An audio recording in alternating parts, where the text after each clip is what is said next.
It is my pleasure to now introduce Vivian Balakrishnan, Singapore's Minister for Foreign Affairs, who will be joining us virtually for a conversation to be moderated by Jeanne Meserve, host of SCSP's NatSecTech podcast. Thank you. Good morning, everyone. So Singapore is a fascinating place to look at, not only because it's become a leader in tech innovation, whether we're talking about 5G or AI or quantum, but also because Singapore has managed to maintain friendly relations with both the US and China, despite the frictions between those two countries. So we're thrilled to be able to discuss Singapore with the foreign minister today. Great to have you with us. I promised you, Mr. Minister, a couple of minutes to set the stage for us. So take it away with your comments. Thank you, Jeanne. So first, let me begin with an apology. I'm speaking to you all from New York. I'm here for the UN General Assembly. And so that's why I'm not up front, close in front of you, but I'm looking forward to a great session. I wanted you to first understand that Singapore is a tiny place. Think of Manhattan being ejected by upstate New York and having to be an independent nation. Now, I know some people might actually want it, but I can tell you, I can assure you, it is a very difficult challenge. So we tend to look at the world through a very realistic set of lenses. And I just want to congratulate Eric for getting this special competitiveness project. And there's just one point I want to start off, and I'll leave it for you to consider. That there is a big difference between competition and competitiveness. Right? So for instance, merely having two superpowers competing, that's competition. Or having lots of small companies competing, it's competition. But the real question is competitiveness. So in Singapore, it is the latter that we're focused on. And if you think of it through that prism, then the question becomes, what are the key ingredients for competitiveness, especially for a small, tiny city-state in the heart of Southeast Asia, who has got excellent relations with both the United States and China, and whose trade volume is 3 times our GDP. So having set that context, that's number one. The most important ingredient for competitiveness is people. That means getting immigration policy right, getting education policy right, getting adult education right. It means having appropriate educational institutions. It means reforming university education, because quite frankly, the way university education has been delivered so far is based on the old industrial revolution. So anyway, that's the first point. People, education, soft skills. The second point is infrastructure. In Singapore, every single home, every single office has got 2 fibers leading to each home. And we're now aiming to deliver 10 gigabit access to every home. Of course, you pay for it, but it is cost competitive. So there's no question for us that having first world infrastructure, transport, connectivity, fiber, 5G is essential. The next point is that you need to get the right balance between government, private sector, and even civil society. Because this is not something that one party alone can execute. Specifically for government, the greatest challenge for government innovation is actually not technical. It's policy. Getting the policies right, which stimulate innovation, which protect intellectual property, but in a way that doesn't lock down competition and competitiveness, which encourages companies to compete and offer products and services on a level playing field. Or for instance, to use another example, autonomous vehicles. That's been invented, but getting the policy and the insurance frameworks right to enable it to be rolled out and to be rolled out safely, securely, that's where policy innovation is needed. And the final ingredient I would make also has got to do with the difference between intellectual property, patents, sharing, and competing globally. versus going back to the old model, which actually goes back a couple of centuries, of trade secrets and trademarks, where you hide your discoveries, you hope no one else gets to it, and you believe you get an advantage from it. In fact, what we enjoy in this day and age is a global, single application stack of innovation, the production of new products and services, and competition. Everybody is working and competing within that same operating system. That's why you've got patents. That's how modern intellectual property protection is founded on. And I'm making the point that this has been a dynamo for competitiveness and growth and innovation and progress and peace that we've enjoyed, in fact, for the last 7 decades. There's a difference between what happened when there was the USSR competing with the United States, where there were really two separate technological and even intellectual ecosystems. The difference with today, when you're competing with China, is that in fact, you're actually competing within the same intellectual ecosystem. And therefore, one awkward point which we need to decide is, even as both superpowers strive to be more competitive, what will the rules of that engagement be? And we need, or we hope, that there will be a global ecosystem which is competitive, which induces innovation, creates a level playing field, and actually creates interdependence, and hopefully maintains that formula for peace and prosperity. So maybe let me stop there, but I think I've put enough on the table for us to have a robust discussion on. Indeed, you have put a lot on the table here, and I want to follow up on some of the points that you made. So Singapore has had tremendous success attracting technology firms, attracting venture capital. And you've mentioned some of the factors. I'd like you to dig in a little bit deeper on some of them. Obviously, you have a stable government. You've got a tremendous... Well, that helps. Yes. You've got a great... It's not just a stable government, but a government which can afford to think long term. Yes. Beyond the next election. And geographically, you're small, as you mentioned, which makes some things possible. You've also got a very strategic location in Southeast Asia, so that's a plus for you. But talk a little bit more, if you would, about the immigration policies that you've implemented and how you're using those to attract talent to Singapore. Well, first, it helps that in Singapore we are small. We're a young nation. We're multiracial, multilingual. We use English, Mandarin, Malay, Tamil. We are comfortable hearing different languages, smelling different foods, getting on with different cultures, and in fact, engaging in cultural and intellectual arbitrage. So that helps. A confident, open, welcoming population. Now, that does not mean from time to time we will not have political pushback against foreigners, against competition, against globalization. But it helps that Singapore is so small and so trade dependent, and that we have to make a living by servicing the world, that everyone knows we need to remain open. That helps. That helps focus the mind. The next thing is to be completely meritocratic about it. So if someone wants to enter Singapore, wants to start a business, or wants to enter university, well, show us what you're made of. Why are you more valuable than the next applicant in line? And I need to tell you that we have a long list of applicants in the queue.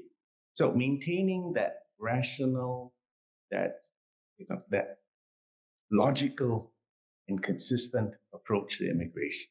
In fact, if you think about Silicon Valley, you look at the success of the companies, you look at the leadership of the companies, both at the management level and the technical level. It's fueled by immigration and meritocracy. And that's essential. So you're attracting some of the best and some of the brightest to come to Singapore to start up businesses or work in businesses. And in addition, as you mentioned, you've educated your own population to provide them the skills that they need. Talk to us about how you've instituted that and how widespread it is. Well, one key advantage is my prime minister is a mathematician. And it used to be that more than half the cabinet consisted of engineers. I'm a surgeon. So when we talk to tech companies or to science companies, they know we get it. We understand that we are literate in STEM, right? Science, technology, engineering. So having a cabinet and having a bureaucracy that gets it and is supportive of people with the skills, which just so happen to be in demand right now, is very helpful. Second point, however, is that it's not all engineers, because in fact, if you think about the products and services now, you do need people with artistic ability, people who are able to communicate, persuade, to resonate at an emotional level. The key is to construct teams with a multidisciplinary approach. And the other point is that if you ever wanted to assemble a multinational team consisting of Americans, Russians, Ukrainians, Chinese, and Indians, the easiest place in the world to assemble such a multiracial, diverse, elite group of talent ought to be Singapore. Now, I should also add, we can't compete with Silicon Valley. We don't have the scale. So what Singapore aims to do is to be a critical node in a global value chain, which includes America, which includes China, India, Europe, and increasingly, I see great options in South America and Africa as well. So we're a node, we're a connecting point. For the members in the audience, if you just Google submarine cables in Singapore, look at the distribution of submarine cables that terminate in Singapore, originate from Singapore. It is that map which I spend more time looking at nowadays, rather than just the sea routes and the air routes. As you've mentioned, you have good relations with both the US and with China. You're the foreign minister. So how challenging is this? And how are you going to maintain it if, for instance, there's military action against Taiwan? Well, first of all, we hope there won't be. Taiwan is the most proximate red fuse, and it calls for great caution and hopefully, cool heads and rationality will prevail. Though I have spent a lot of hours discussing this issue with Henry Kissinger. And the genius of Henry Kissinger and Zhou Enlai and Mao Zedong 50 years ago was actually to acknowledge that this was a sensitive issue. This was an issue which was not going to be solved in their generation. And to create the strategic ambiguity which maintained the peace, that China did not aim to forcibly reunify with Taiwan. At the same time, Taiwan did not aim to become an independent political entity. Now, that's 50 years ago. Time has passed. Our asymmetry between the United States and China has changed.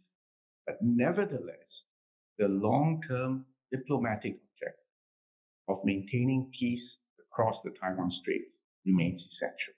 Now, Singapore is not going to be able to solve this. We are not in the Taiwan Straits, fortunately. But what I can say from direct observation and interaction with the top leadership in both the United States and China is that actually neither side is spoiling for war. But, as I said, circumstances have changed, and just as importantly, domestic politics change. And I can tell you as a foreign minister, foreign policy actually begins at home. How confident are you of your country's prospects? How unified are your people?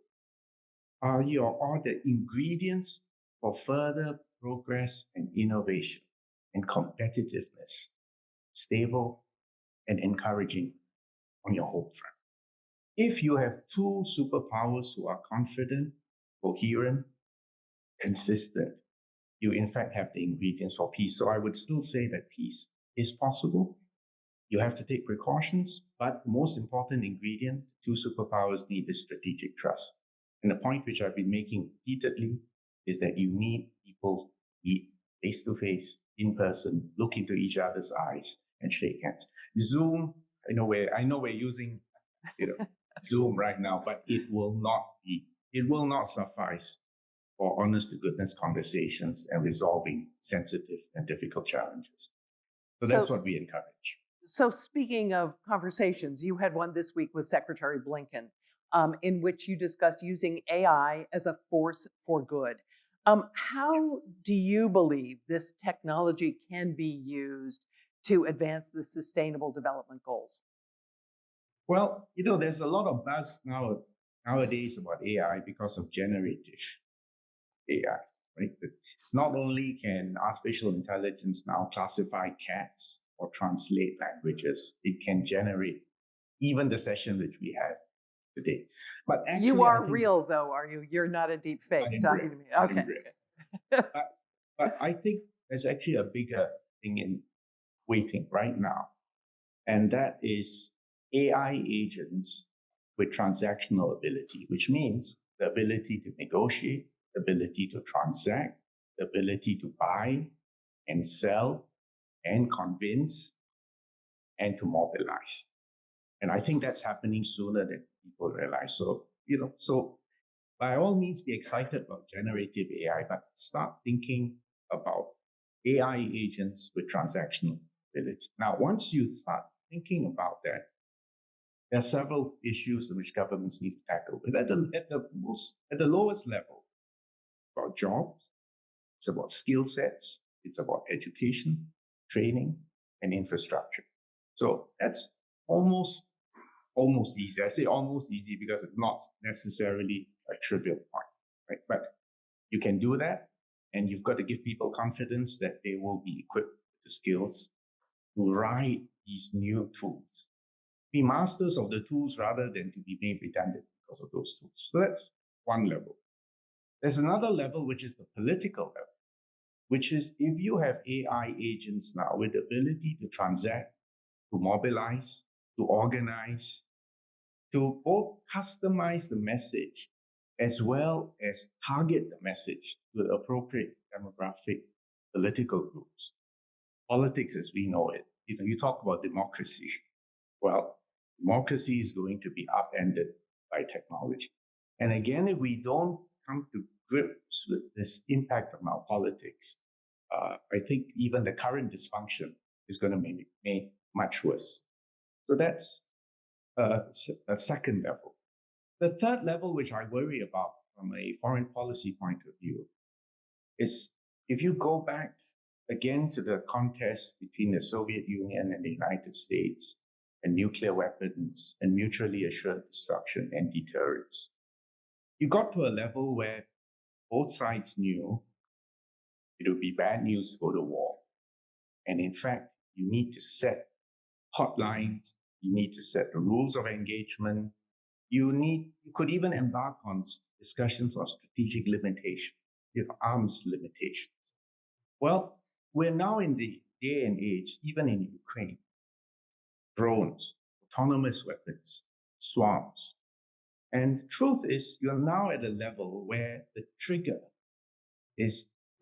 on the trigger is not a human, but it's actually a machine system because there's so many targets coming in at the same time. You can't afford to have a human on every single trigger. Now that's at a tactical operational level, but think about it at a strategic level. How much time will a future president have to make a decision to press the ultimate button, given the fact that AI systems will be deeply embedded in both tactical and strategic systems?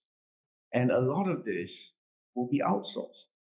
And yet we know as human beings, our decision-making ability, our time needed to think and to arrive at a conclusion or even to use intuition, that hasn't changed. So I do worry, and this is something which Eric Schmidt and Henry Kissinger have worried about in their book published 2 years ago.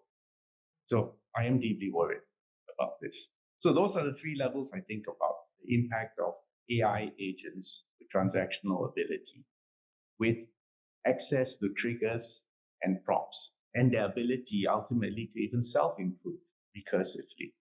So I do worry.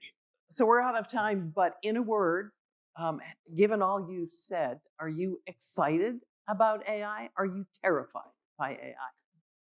Oh, both. I'm excited because I think this is the biggest technological breakthrough in our lifetime. But I'm also sufficiently worried, to raise alarms, or at least to get people to start thinking and worrying and figuring out those guardrails. We need this both within our societies, and in particular to prevent further erosion of our democracies. And we also need this at a strategic level, keep the peace and maintain mutual deterrence. Dr. Vivian Balakrishnan, Foreign Minister of Singapore, thanks so much for joining us today. Appreciate it. Thank you. Thank you.